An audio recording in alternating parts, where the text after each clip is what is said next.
Noemí le dijo, espérate, hija mía, a ver qué sucede, porque este hombre no va a descansar hasta dejar resuelto este asunto hoy mismo.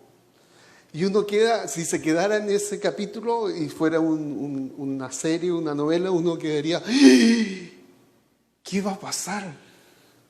¿Qué va a suceder? Entonces, tengo a Ruth que va a hacer esta propuesta con Booz, duerme a los pies de Booz, y básicamente la propuesta es decirle, tómame como esposa. Y así yo puedo ser redimida, y Noemí también puede ser redimida.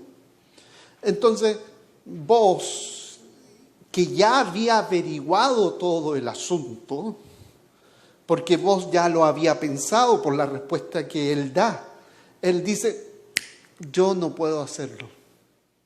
Hay uno antes que yo, que tiene el derecho de redimir. ¿Qué sucedía? ¿Qué significaba básicamente la redención? Significaba básicamente que Noemí tenía una propiedad, un terreno, pero en su época de pobreza había quedado viuda, ya no tenía hijos, no sé en qué momento, antes de irse o cuando regresó, ella tomó su propiedad y la vendió, pero es un vender con derecho de recomprar. Es como una venta con elástico. ¿Ya? Yo te vendo esta propiedad, pero después de cierta cantidad de años, yo puedo comprarla de vuelta para que quede la propiedad de nuevo dentro de la familia. Entonces, al final el acto de redención era adquirir la propiedad de vuelta que había vendido Noemí, pero eso implicaba recuperar la propiedad, pero además hacerse cargo de Noemí. Y el paquetito que venía con Noemí era Ruth. ¿Ya? Se rieron, esta mujer que salió a cazar, como dije el domingo pasado, porque se vistió para presentarse delante de vos, aunque vos ya estaba enamoradísimo, de mi perspectiva, de Ruth. Ya le había echado el ojo. Ya había visto como él la describe.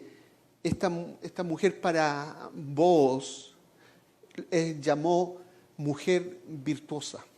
En Proverbios 31, si tú ves lo que leímos la vez pasada, Proverbios 31, la madre de Lemuel le dice a su hijo, mira, es básicamente el resumen del Proverbios 31, si encuentras una mujer de estas características, no la dejes ir por nada.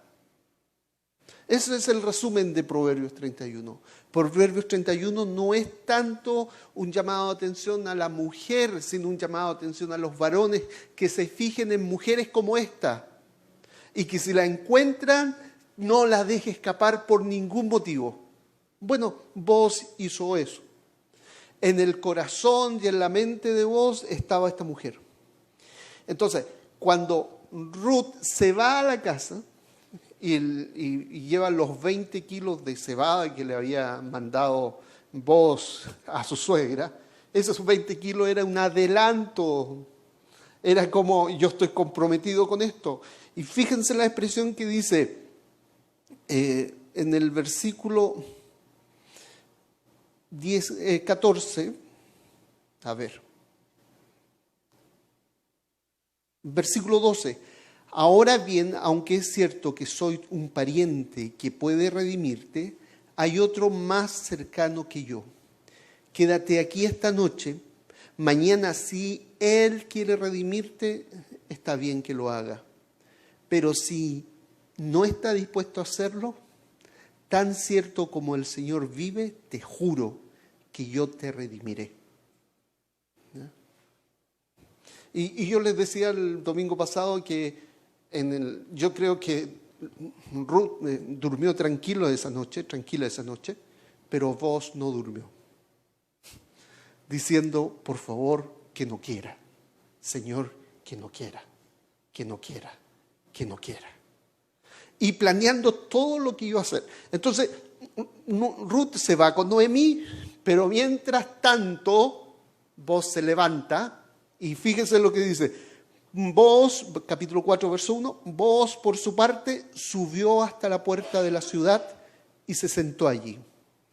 ¿Ya? Fue el primero en sentarse en la puerta. ¿Qué significaba sentarse en la puerta de la ciudad? Era el lugar donde se hacían los tratos, los juicios. Era el lugar que hoy día llamaríamos la notaría. Usted va a comprar algo, va a hacer un trato, vamos a la notaría, va a comprar una casa, hay que revisar los abogados, el notario, y tienen que mostrar que usted es usted, ¿ya? Y firmar en ese lugar. Bueno, comillas, la notaría en este caso es la puerta de la ciudad.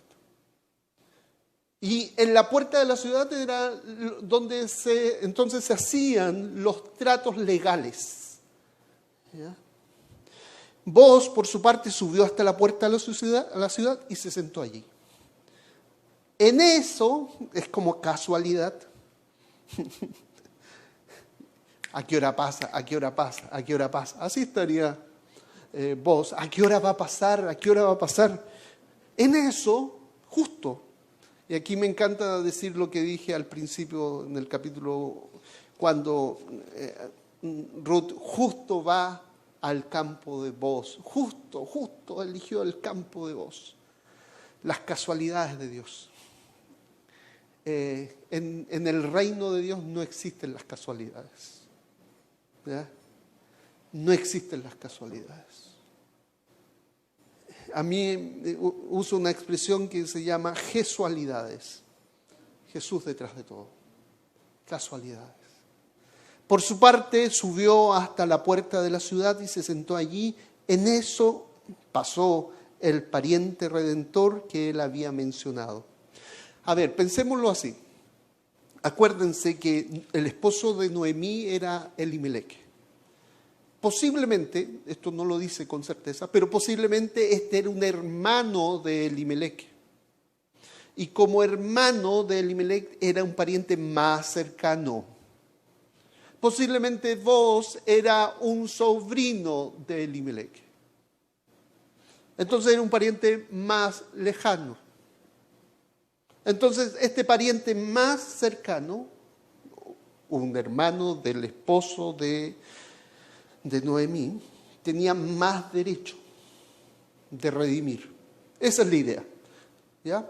Entonces, dice, ven acá, amigo mío, siéntate, le dijo Booz. El hombre fue y se sentó. Está en la puerta de la ciudad, lo llaman, se sienta, ya sabes.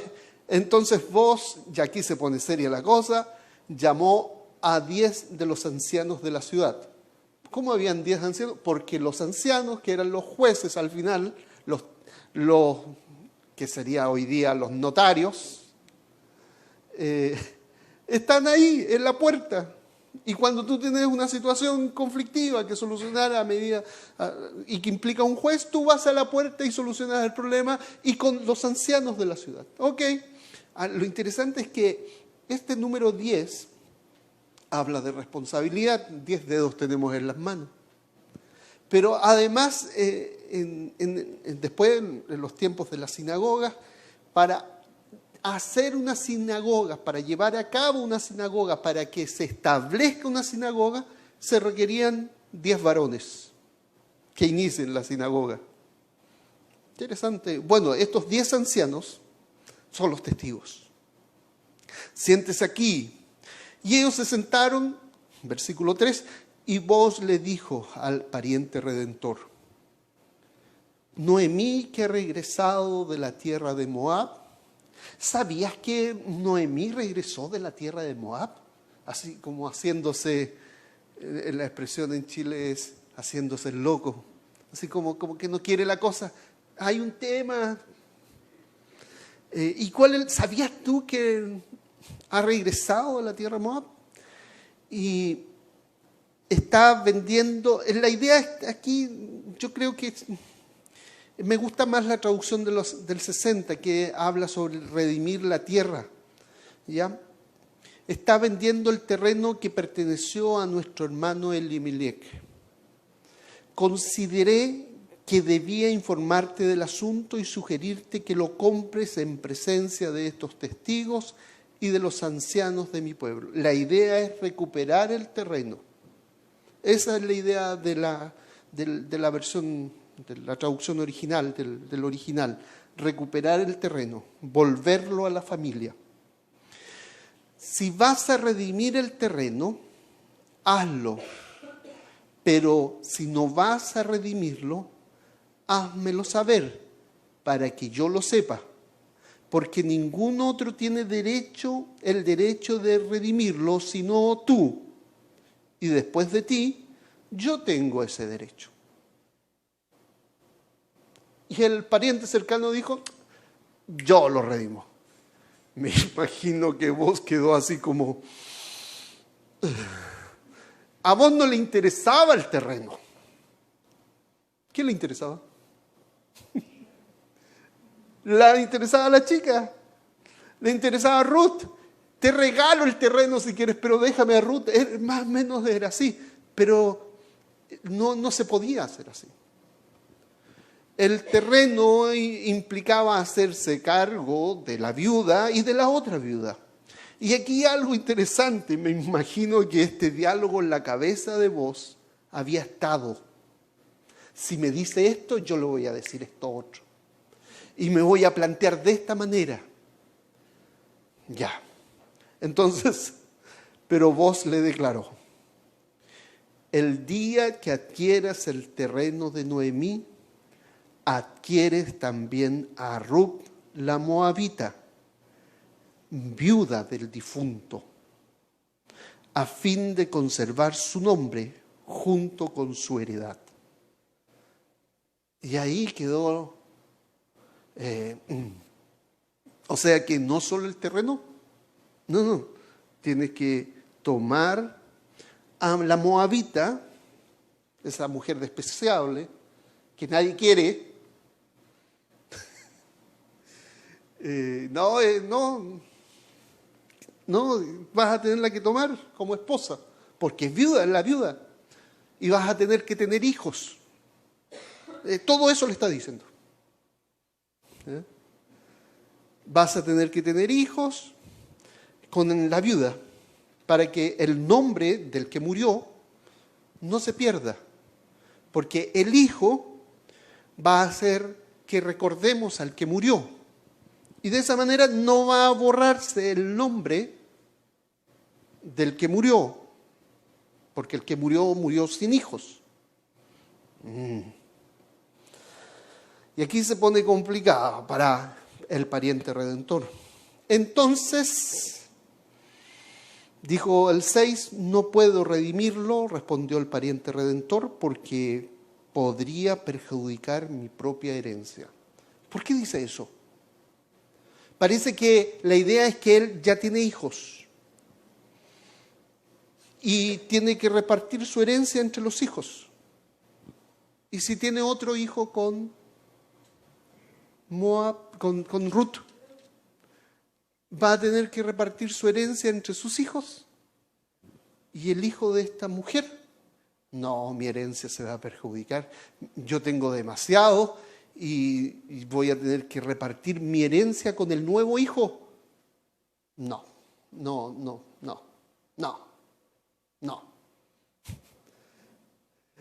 A vos no le interesaba la herencia, no le interesaba el terreno. Él amaba a Ruth porque sabía de quién se trataba. Vos conocía, la vio, no solamente cuán hermosa era, sino cuán trabajadora era. Ruth para vos era la mujer ideal. Entonces no puedo redimirlo. Fue la mejor noticia para vos que escuchó en aquel momento. En aquellos tiempos, para ratificar la redención o el traspaso de una propiedad en Israel, una de las partes contratantes se quitaba la sandalia y se la daba a la otra. Así se acostumbraba a legalizar los contratos en Israel. Por eso el pariente redentor le dijo a Booz: cómpralo tú. Se quitó la sandalia. Entonces Booz proclamó ante los ancianos y ante todo el pueblo: hoy son ustedes testigos de que le he comprado a Noemí toda la propiedad de Elimelec, Quilión y Mahlón, y de que he tomado como esposa a Ruth. Y este era lo que él quería. Él quería: he tomado como esposa a Ruth, la moabita, viuda de Mahlón, a fin de preservar el nombre del difunto con su heredad, para que su nombre no desaparezca de entre su familia ni entre de los registros del pueblo. Hoy ustedes son testigos. Una maravillosa historia de amor en la que Booz no se detuvo ante los obstáculos. Ajá.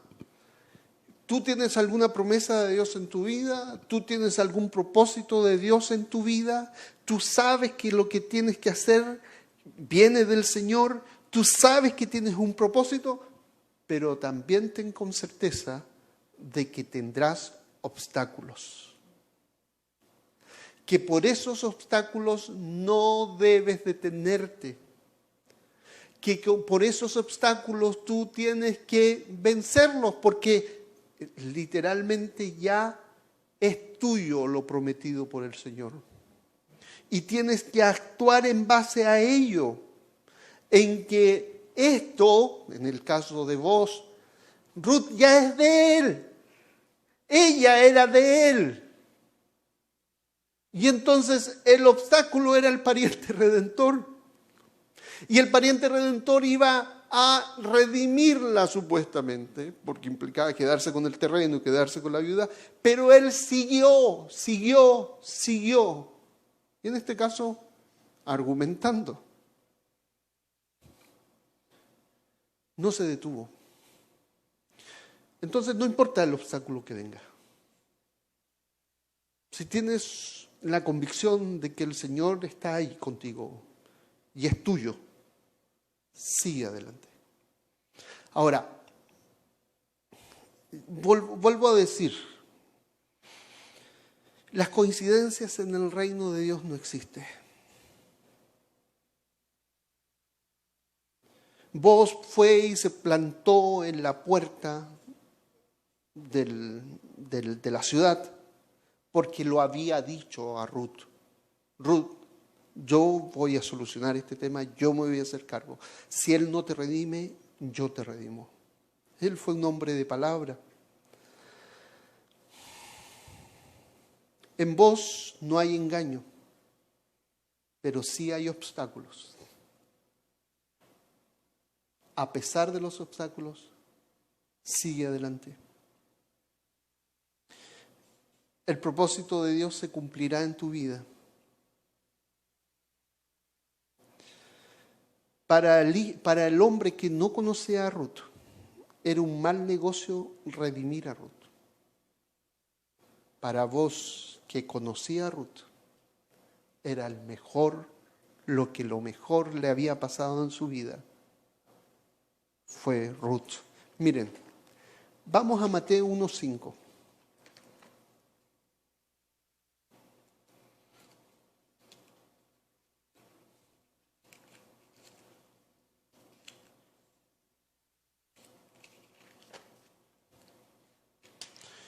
Y fíjese lo que dice acá, en Mateo, donde el título del capítulo es la genealogía de Jesús. Dice: Salmón, padre de Booz, cuya madre fue Rahab. ¿Quién era Rahab? La prostituta o ramera que ayudó a los espías en Jericó. Esta mujer, Rahab, crió a Booz como un hombre de fe, íntegro. Y aquí algo bellísimo, no importa la historia pasada. Esta mujer Rahab, la madre de Booz, podemos ver cuán buena mujer fue por el hijo que ella tuvo. Booz, padre de Obed, cuya madre fue Ruth. Obed, padre de Isaí, e Isaí, padre del rey David. ¿Quién finalmente fue Ruth? Ruth fue la bisabuela. Ruth tuvo un hijo que se llamó Obed, y Obed fue el abuelo. ¿De quién? Del rey David. Entonces, la bisabuela, Ruth, la abuela, el abuelo, el hijo de Ruth. ¿De quién? Del rey David. ¿De quién? De donde vendría el Mesías. La gracia del Señor es más grande que nuestro pecado y de nuestros errores del pasado. No importa de dónde vengamos, ni lo que hayamos hecho. Si nos cobijamos delante de Dios, bajo el abrigo de Dios, seremos bendecidos. Tengo que compartir uno más. Isaías. ¿Se acuerdan la expresión? Perdí dónde está Isaías. Ya. No lo anoté, solamente lo... En mi Facebook yo encontré y puse... ¿Puedes ver mi Facebook? Claudia, hay un versículo que anoté de Isaías, creo que es capítulo 17. Y mientras Claudia lo busca y me dice que Isaías es... ¿Por qué quiero compartir ese versículo? Porque, perdón, 61 días. ¿Se acuerdan que Ruth va y le dice, cúbreme con tu capa? ¿Ya? Fíjense, 61:10. Me deleito mucho en el Señor, me regocijo en mi Dios, porque Él me vistió con ropas de salvación y me cubrió con el manto de la justicia. Hasta ahí. Básicamente esto hizo Booz con Ruth, pero esto también hizo Dios con nosotros. Hemos sido cubiertos. ¿Y cuál es la idea de que hemos sido cubiertos con su manto de justicia? Que Él actuó como nuestro Redentor. Dios es nuestro Redentor. Dios es nuestro voz. Dios nos cubrió de su misericordia y de su justicia, y como resultado obtuvimos salvación. Oremos, hermanos. Señor, gracias por tu palabra. Gracias por la historia de Ruth y Booz y Noemí. Gracias porque nos anima, nos consuela, nos fortalece. Gracias porque podemos guardar esto en nuestros corazones. Que así como Booz redimió a Ruth, así tú nos redimiste. Tú nos cubriste con tu manto de justicia. Gracias por esta bella historia. Anima, consuela, fortalece a cada uno de los que están acá. Y dale ánimo para seguir adelante, sabiendo que tú estás con ellos.